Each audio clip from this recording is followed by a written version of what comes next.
Today we're going to talk about the new Dash Pack cards that are going to be handed out for the boxes or packs you purchase.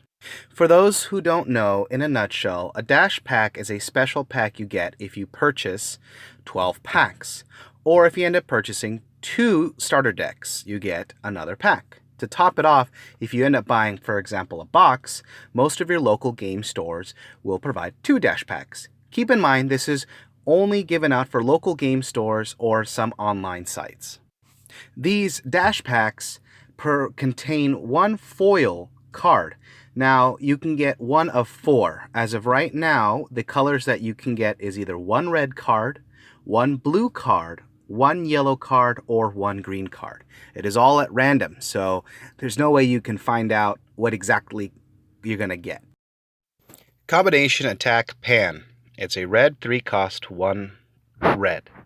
Permanent. If a Son Goku GT or Trunks GT with 2500 or more power is in play in your battle area, you can play this card from your hand without paying any energy cost. Active main. Once per turn, choose up to 1 Son Goku GT or Trunks GT in your battle area and it gains 5000 power for the duration of the turn. Sad to say, this is probably one of the worst Dash Pack cards to pull as of right now. Sadly, this requires too much for its effect to go off. Unfortunately, the way the game state is going to become, either it's going to be very aggressive or even playing something really control-based, so you having that consistent field with either GT Goku or GT Trunks with that power boost is going to be a little difficult. To top it off, the other pan, the super rare, that gives plus 5000 and double strike to the entire field is so much better if you have to hard summon it. So this card I give maybe a 4 or 5 rating, just a middle rating. It's okay if you're playing like a GT deck for fun. Oh yeah, it'll be great, to have this teched in there and spam the field. But for competitive level, I don't see this really get any play at all, unfortunately. Great Ape Prince Vegeta, 4 cost, 2 yellow. Critical, blocker. Auto, when you play or combo with this card, look up to the top 3 cards of your deck, choose 1 Great Ape and add them to your hand. If you do, place 1 card from your hand to the drop area and shuffle your deck. This is one of the better cards to definitely get out of your Dash Pack. The Big Hairy Prince is really good. He is a blocker, he has critical, and to top it off, even if you combo or hard summon him, or summon him at all, you get to search. Yes, you may be discarding a card after you do that search, but that's deck thinning. That is so good. You're able to manipulate your hand. If you end up having some garbage card and you combo or summon Vegeta, you can pretty much swap out that garbage card for something else better. To top it off, this Vegeta ape works with Call of the Great Apes. So Call of the Great Apes requires a 4-drop ape to be able to summon it. So this Vegeta works with it. So just imagine summoning 2 of these Vegetas with the Call of the Apes, get their searches, then end up drawing 2 cards. I mean, that sounds broken. To top it off, he has blocker with a 20 power base, and he has critical, so then he obviously applies a lot of pressure to your opponent. I definitely give this a solid 8 rating. Piccolo the Strategist, 4-drop, 3 blue, critical. Barrier, this card cannot be chosen by the skills of your opponent's cards. Active main, choose up to 1 of your opponent's battle cards with an energy cost equal or less than the energy that you have. Then, for the duration of the game, negate this skill. Another very powerful card. Now, I'm going to clear this out first. When it says for the duration of the game, negate this skill, that is the skill of this particular Piccolo you play. So that means all the other Piccolos in your deck or in your hand or wherever they are, they still get their skill. That makes this card really, really good. So think of it as energy boosted Beerus. You play it, you get its destruction effect if you have the energy requirement. Meaning if your opponent's battle card has a energy equal or less to what energy you have, then you get to destroy it. To top it off, if you bring this Piccolo back to your hand by some other card effect, for example, the Blue Golden Frieza or whatever, you still can play that Piccolo back on the field since it's a, in theory, new Piccolo and get its effect again.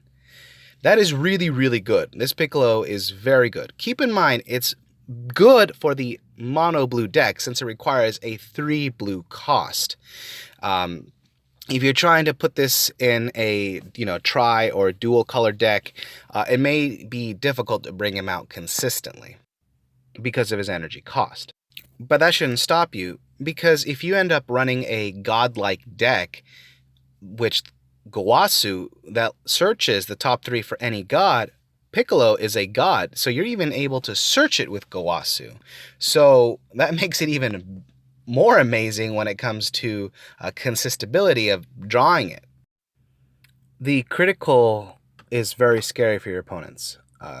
Obviously, now they know that they're going to take this hit, they're not going to get any advantage. So that's really good.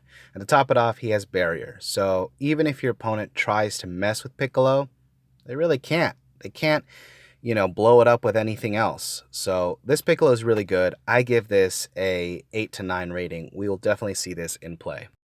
Last but not least, Saiyan Teamwork Kaba. 2 green cost. Permanent. While this card is in play in your battle area, decrease the energy cost and specified green cost of Khalifa and Kale in your hand by 1. Auto, when you play this card, look at the top 10 cards from the top of your deck. Choose 1 Khalifa or Kale and add them to your hand. If the chosen card was Khalifa, you can play it instead. Then shuffle your deck. This is amazing. You summon him, you have the ability to get another free summon, which would be Khalifa. So for the cost of 2 energy, you in theory can get 2 cards on the board. Even if you're not getting 2 cards on the board, you get a +1. So you're summoning Kaba, and then you get either a Kale on your hand, and then to top it off, the Kale or Khalifa you have in your hand, they're decreased their energy by 1. So your Kale now is a 3 cost, not a 4 cost, and your Khalifa is a 1 cost, not a 2 cost. You are now able to get a 20k on the field for 1 green, or a 20k with critical that blows up cards for 3 green. That is amazing. This card is huge, especially if you're going to be playing a green like yellow Saiyan deck, especially with Planet Vegeta, which allows you to search for any Saiyan card. So think of it this way. Player Vegeta, field card. Activate the card, search for Kaba, play Kaba, check the top 10, able to play Khalifa. And then either next turn you have a Kale most likely ready to be summoned by Kaba's effect, because now all you need is 3 energy, and then you don't need to sacrifice anything because of Khalifa. And then even if you don't have that Kale in the hand, that next turn you can search with it with Vegeta's Moon field spell. This card is really, really good and can provide a lot of combo potential. I definitely can see this card see some good competitive play. I would definitely give this a 7 to 8 rating because it requires a big engine in a sense. You're running 4 Kaba, possibly 2 to 3 Khalifa, and then 4 Kale. So that's a pretty big engine to run. So that could end up making deck fitting a little tight. But do not let that stop you for sure. This is a very good card and definitely another card to look out for. Thanks for watching, guys. And definitely I suggest go to your local game store or find a site where they can give you dash packs for packs or boxes you order. Comment, subscribe, let me know what dash pack card you're looking forward to and what crazy combinations you're going to do with that card.